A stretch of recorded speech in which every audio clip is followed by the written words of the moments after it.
Security, remove her. My own father didn't even look at me when he gave the order. My brother smiled as guests watched me being turned away from his military promotion ceremony. She's not family today, he said. I had the invitation. I had driven 3 hours to be there. None of it mattered. I turned toward the parking lot, determined to leave with what little dignity I had left. Then military police rushed to the entrance. A black government limousine stopped beside me. A 4-star Admiral stepped out, saluted in front of everyone, and said, "Welcome, Vice Admiral Fisher. The ceremony cannot begin without you." People always assume the loudest person in the room is the most important. My family certainly did. If my younger brother earned a medal, my parents hosted a dinner. If he received a promotion, they invited relatives from 3 states away. Every achievement became another reason to remind everyone how proud they were of their son. When I received promotions, I usually got a text message that simply read, "Congratulations. Stay safe." That was enough for me. I had spent nearly 3 decades in the Navy, and somewhere along the way I learned that recognition wasn't why honorable people served. The mission always mattered more than applause. Still, even after all these years, a small part of me hoped family could change. 3 weeks before my brother Daniel's promotion ceremony, an elegant cream-colored envelope arrived at my townhouse in Norfolk, Virginia. Inside was a formal invitation. Captain Daniel Fisher's promotion ceremony. Family reception immediately following. At the bottom, in my mother's handwriting, someone had added one short sentence. "It would mean a lot if you came." I read those words several times. Maybe they had finally decided to stop treating me like the daughter who was always away. Maybe time had softened old resentments. Maybe this ceremony wasn't just about Daniel. Maybe it was about becoming a family again. So, I accepted. The morning of the ceremony, I drove 3 hours to the naval installation where it was being held. The event looked impressive. American flags lined the entrance. Military bands rehearsed near the stage. Families gathered outside taking photographs. Children ran across perfectly trimmed grass, while proud parents straightened uniforms and polished medals. I smiled to myself. Daniel had worked hard for this moment. Whatever had happened between us over the years, he deserved to enjoy his day. I parked my government sedan several rows away from the entrance. Instead of arriving in full view wearing my dress uniform, I buttoned a dark navy trench coat over it. Old habit. Rank has a way of changing how people treat you. Sometimes it's better to let people show you exactly who they are before they know who you are. I picked up the small gift I'd brought for Daniel, a vintage navy compass engraved with his initials, and walked toward the registration table. A cheerful volunteer smiled politely. "Good morning. Your name, please?" "Emily Fisher." She scanned the guest list once. Then again. Her smile faded. "I'm sorry, ma'am." She checked another clipboard. "I don't see your name." I wasn't worried. It may be under immediate family. She searched again. Nothing. "I'm really sorry." Behind me, several guests waited patiently. Then I heard a familiar laugh. Daniel. He approached with our parents beside him, already dressed in his immaculate white service uniform. "You can stop looking," he said to the volunteer with a grin. "She's not on the list." The volunteer looked confused. "Oh, I'm sorry, sir." I thought. "You thought wrong." He turned toward me. "I never invited you." For a moment, I honestly thought he was joking. Then I looked into his eyes. He wasn't. My mother avoided looking at me altogether. My father folded his arms. "I told your mother this would happen," he muttered loudly enough for everyone nearby to hear. "She always finds a way to make things awkward." I stared at him. "Dad." He interrupted me. "This ceremony isn't about you." Daniel chuckled. "Honestly, Emily, I figured you'd understand the hint when nobody called." Several nearby guests stopped talking. The silence spread quickly. I could feel strangers watching. The volunteer looked embarrassed. I didn't realize." "It isn't your fault," Daniel said. "My sister has a habit of showing up where she isn't wanted." The words landed harder than I expected. Not because they were cruel, because they were practiced, as if he'd been waiting years to say them out loud. I looked toward my mother one last time. She still wouldn't meet my eyes. Finally, my father pointed toward the parking lot. If you're not on the guest list, he said coldly, then leave her on the curb. We have important people arriving. Important people. I glanced around. Decorated officers, local officials, community leaders, veterans wearing rows of ribbons. Apparently, everyone mattered today. Except me. I tightened my grip on the wrapped compass. For one brief second, I considered arguing, explaining, showing my identification. But respect demanded by force isn't respect at all. Without another word, I nodded politely. I hope the ceremony goes well. I turned and started walking back toward the parking lot. Behind me, I heard Daniel laugh again. Some people just never learn. I kept walking. 5 more steps. 4. 3. Then the sound of approaching engines echoed across the entrance. Every conversation stopped. 3 black government sedans rolled through the front gate with military police escorts. The vehicles came to a smooth stop directly beside me. The rear door of the lead sedan opened. A decorated 4-star Admiral stepped out. The moment he saw me, his face broke into a warm smile.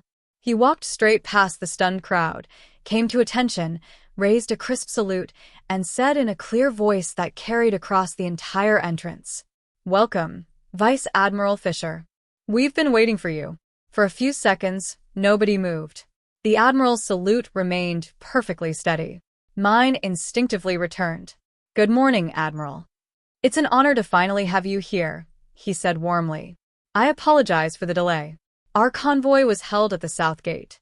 Delay? He was apologizing to me. The expressions around us changed almost instantly. The volunteer who had denied me entry looked horrified. Daniel's confident smile disappeared. My father's folded arms slowly dropped to his sides. The Admiral noticed the gift still tucked beneath my arm. "For Captain Fisher?" he asked. I nodded. I wouldn't miss his promotion. His eyes shifted briefly toward the registration table. "I trust there hasn't been any problem." Before I could answer, the volunteer nervously spoke. "Sir, her name wasn't on the guest list." The Admiral looked genuinely confused. "Guest list?" He smiled politely. "Vice Admiral Emily Fisher doesn't require a guest invitation." The silence somehow became even heavier. Several officers nearby had overheard him. The moment they recognized my name, they immediately walked over. One commander snapped to attention. "Vice Admiral Fisher." Another extended his hand. "Ma'am, it's wonderful to see you again." A Marine general smiled. "I still use the leadership program you introduced in Norfolk." Within seconds, I found myself surrounded by senior officers. Not because of my rank, because we had served together. Daniel stood only a few feet away, watching complete strangers greet me with the respect my own family had never shown. His voice finally returned. "Emily." I turned toward him. "Yes, you're a Vice Admiral?" I smiled gently. "I've been one for almost 2 years." His face drained of color. "But you never said anything." I was never asked. The words weren't meant to hurt him. They were simply true. My mother looked as though she had forgotten how to breathe. She whispered, almost to herself, 2 years. Suddenly, memories I'd spent years trying to forget came rushing back. Growing up, Daniel had always been the center of everything. When he won a middle school science competition, my parents framed the certificate above the fireplace. When I earned a full scholarship to the Naval Academy, my father simply nodded. "That's nice." When Daniel graduated college, they rented an entire banquet hall. When I completed officer training, my mother mailed a congratulations card because she was too busy to attend. After graduation, my assignments became increasingly demanding. Humanitarian operations after hurricanes, international naval exercises, joint command responsibilities, months at sea, years overseas. Eventually, much of my work became confidential. I couldn't discuss where I was going or what I was doing. Whenever relatives asked about my career, I usually smiled and changed the subject. Daniel, meanwhile, loved telling stories. Every promotion, every award, every photograph, every compliment. Family dinners often turned into celebrations of his latest achievement. Sometimes an aunt would ask, "So, Emily, what exactly do you do?" Before I could answer, Daniel usually laughed. Nobody knows. Everyone else laughed too. I laughed with them. It seemed easier than explaining why I couldn't. One Thanksgiving, my father actually said, "Your brother's career is easier to be proud of because people can understand it." I never argued. Service wasn't supposed to be about recognition. Or, at least that's what I kept telling myself. Back at the ceremony, reality was finally catching up with everyone. Guests had begun whispering. Phones quietly appeared. People searched my name. I watched expressions change one after another. Confusion, disbelief, recognition. One elderly veteran slowly approached me. "I knew your face looked familiar." He smiled proudly. "You coordinated the evacuation fleet during Hurricane Helena." "It was a team effort," I answered. "You saved thousands," he replied. Another officer added, "She also led the Pacific Humanitarian Task Force and modernized international disaster response planning," someone else said. I wish they would stop. Not because they were wrong. Because I had never enjoyed being the center of attention. Daniel looked smaller with every sentence. My father stared at the silver stars hidden beneath my open trench coat, as though seeing them for the very first time. He finally whispered, "I never noticed." "No," I answered quietly. "You never looked." Before anyone could say another word, the master of ceremonies hurried toward the microphone on the main stage. He exchanged a few quiet words with the Admiral before facing the audience. "Ladies and gentlemen," he announced, "before we continue Captain Daniel Fisher's promotion ceremony." He glanced toward me and smiled. "Admiral Hayes has requested that we first recognize one extraordinary officer whose decades of service represent the very best of our Navy." Every head in the audience slowly turned in my direction. Daniel did too. For the first time in our lives, my brother wasn't the one everyone was looking at. The applause began with one person, then another. Within seconds, hundreds of people were on their feet. I wasn't. I stood quietly beside the stage, hoping the attention would pass. Admiral Hayes smiled at me. "Vice Admiral Fisher," he said into the microphone, "would you please join me?" I walked onto the stage as respectfully as I had walked toward the registration table only minutes earlier. The only difference was that this time, every eye followed me. The Admiral waited until the applause settled. "I know today's ceremony is meant to honor Captain Daniel Fisher," he began. "And we will absolutely do that." He looked toward Daniel and smiled politely. "But leadership is also about recognizing those whose example inspires everyone around them." He turned toward me. "Vice Admiral Emily Fisher has spent nearly 30 years serving this nation with extraordinary professionalism." The audience became completely silent. "She has led humanitarian operations after devastating natural disasters, strengthened international partnerships, mentored countless officers, and accepted assignments that kept her away from the people she loved." He paused. "Many of those accomplishments will never appear in newspapers because the mission mattered more than recognition." I lowered my eyes, uncomfortable hearing my own career described aloud. The Admiral continued, "I've worked beside Vice Admiral Fisher for over 15 years. Then he smiled. I have never once heard her ask for credit. The room erupted into applause again. This time, I couldn't stop myself from smiling. Not because they were applauding me, because they were applauding the values every uniform was supposed to represent. Duty, integrity, service. When the applause finally ended, Admiral Hayes reached into his folder. "There is one final reason I wish to recognize her today." He held up a framed certificate. "Beginning next month, Vice Admiral Fisher will lead the Navy's newest strategic leadership initiative, preparing future commanders for service across the globe." Another standing ovation filled the auditorium.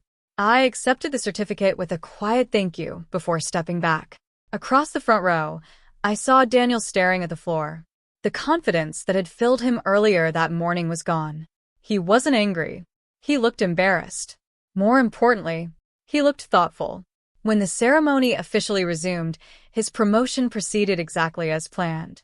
I stood with the other senior officers while his new rank insignia was pinned into place.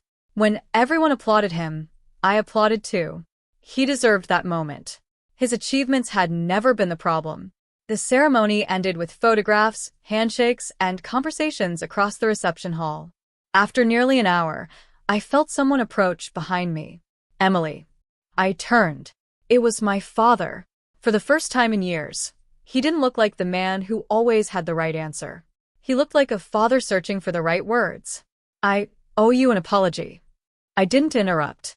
I spent years believing I understood success. He glanced toward Daniel. I was wrong. His voice became quieter. I kept waiting for people to tell me who my daughter was. He looked directly into my eyes. I never took the time to ask you myself. A few seconds later, Daniel joined us. He still wore his newly pinned rank. I'm sorry too, he said. I honestly believed I was the successful one. He gave a small, embarrassed laugh. I spent years competing against someone who was never competing with me. I handed him the wrapped box I had carried all morning. I brought you something. He slowly opened it. Inside rested the engraved brass compass. He ran his thumb across the inscription. Lead with humility. The destination always follows. His eyes became glossy. You still bought me a gift. I smiled. Today was still your promotion. For several long moments, nobody spoke. Finally, Daniel surprised me. He stepped forward and hugged me. It wasn't dramatic. It wasn't perfect. It was simply honest. As we separated, Admiral Hayes walked over carrying 2 cups of coffee. He handed one to me. Then he looked at my family. You know, he said, rank earns a salute. He paused before smiling warmly. But character earns respect. No one argued, because everyone knew he was right. Months later, our family wasn't magically perfect. Years of distance don't disappear overnight. But something important had changed. My parents stopped measuring their children against one another. Daniel called more often, not to impress me, but simply to talk. And whenever people asked me about that unforgettable ceremony, they usually expected me to mention the standing ovation or the Admiral's speech. I never did. The moment I remembered most wasn't hearing, "Welcome, Vice Admiral Fisher." It wasn't walking onto the stage.